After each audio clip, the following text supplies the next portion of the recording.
that certain people like the Dalai Lama get a lot of attention, and that's probably a good thing. He definitely has a great message, and I think he wants to share with people. But I mean, I think in general, to say that we're underrepresented, as far as our group goes, we're a fairly small group of people. So I mean, I think it's whether it's underrepresented. I think that for me, a lot of it is that people have certain ideas about Buddhism, and that a lot of times Buddhism is presented as monks with robes and shaved heads, and that's part of Buddhism, but it's much broader than that. And so I think that a lot of times that's what gets represented. So that answers the next question, actually. What do you want people to know about your religion? What do I want people to know? Yes.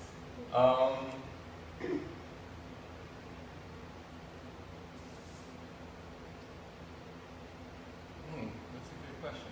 I guess what attracted me to Buddhism, I guess I would start by saying, is that it's a very open practice, and it's really about how we interact with the teachings and with the practice and the meditations that we do. And it's not really about just going someplace and sitting and listening to somebody tell you something, as much as it's really about interacting with those teachings that we receive, the practices that we do, and really becoming personal, something that we do, not necessarily personal, but something that we do for ourselves, something that we can then, our teacher likes to say that we go from becoming consumers of Buddhism to producers of Buddhism. And I think for me, that's something that I would like people to know about Buddhism. And I think that, because a lot of people grow up with a certain form of religion when they grow up, and then they think that all religion is this way, and so then they kind of reject everything, which may be understandable for certain people, but I think that really is something that we don't just receive, it's something that we can go much deeper as even ordinary practitioners.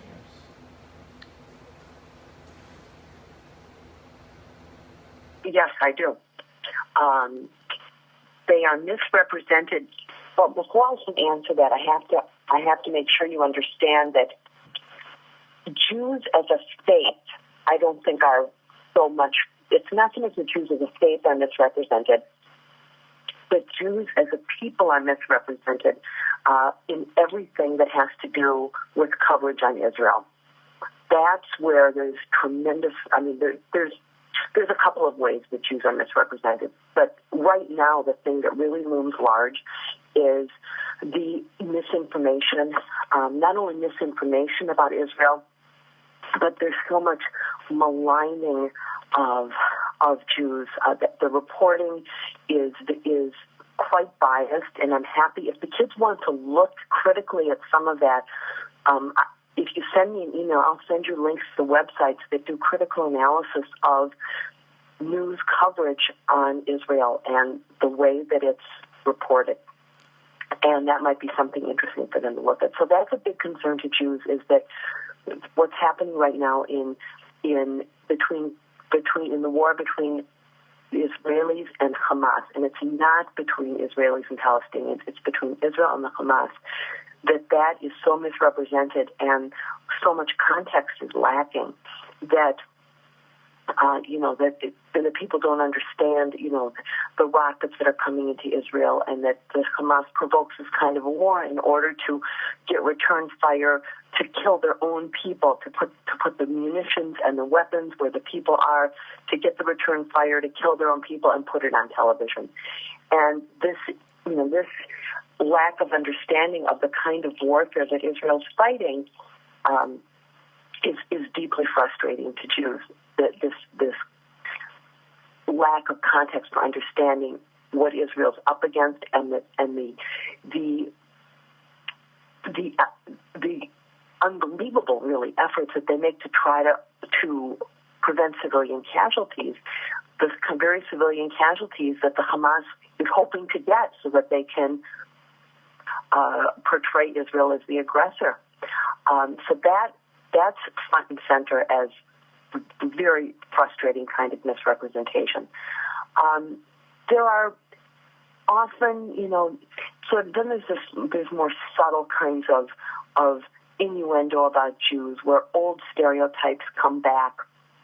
And you see it, in media, the Jews control everything, the kind of the protocols of the elders of Zion, the old stereotypes that Jews control everything, that Jews pull all the levers of power.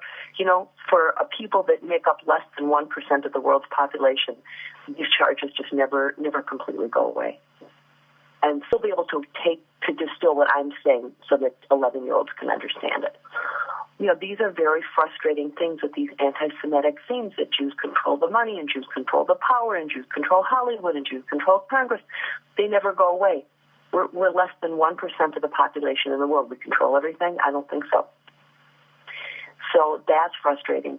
And the other thing that's just of great concern, and I do think the media is showing it to some extent, but I don't know if they're really. I don't know if they're really portraying it as it is the tremendous amount of anti-Semitism that's resurging in Europe. You have people rallying against the war between Israel and Hamas, and I totally get it. If Arabs who are in Europe are concerned about civilian casualties and they feel for the people in Gaza, how could you not feel for them? But that's not what you see at protests. You see, Jews go back to the gas chambers and Hitler should have finished you off. It's not people taking legitimate criticism of Israel or criticism of Israel's policies. It's people calling for the wholesale slaughter of Jews. And I don't know that the media is doing its job in making it clear. It's not just people who are angry about the war. These are people calling for genocide of Jews. And I don't know that the media is calling it out for what it is. They talk about violent clashes in Europe and, that there's violent protests, and they're focusing on the violence, but are they focusing on what the intent is of people standing there? What are they calling for? Are they calling for an end to war? Are they calling for a better life for people in Gaza? Are they calling for the people in Gaza to overthrow the Hamas so that they could have it? Because that's who's holding them down. No, they're calling, you see it all over, calling for the wholesale slaughter of Jews. And it's in protests, it's all over social media too. So that's what Jews are concerned about.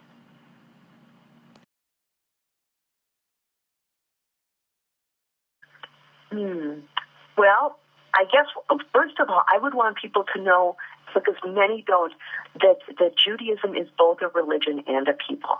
That's really important, that it's both. It's not, and it's unique in that. There's hardly any group that's both a religion but Jews are among the world's most ancient peoples. And we are an ancient people that is indigenous to the Holy Land. That's where our story began.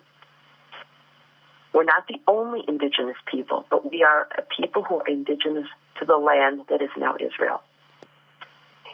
And and I know that the Arabs are indigenous too. Okay, I know it. When the day comes that Arabs can say, yes, we are equally indigenous, Jews are indigenous to this land too, as we are, then we're going to be on the way to solving the conflict, because that's been a big stumbling block, is the denial of the Jewish connection to the land, of Jewish legitimacy. And I think, there's many important things I can say about Jews and Judaism, but I think in the context of this conversation, that could be one of the most important. That are among the world's most ancient, and we are indigenous to the land that is Israel today.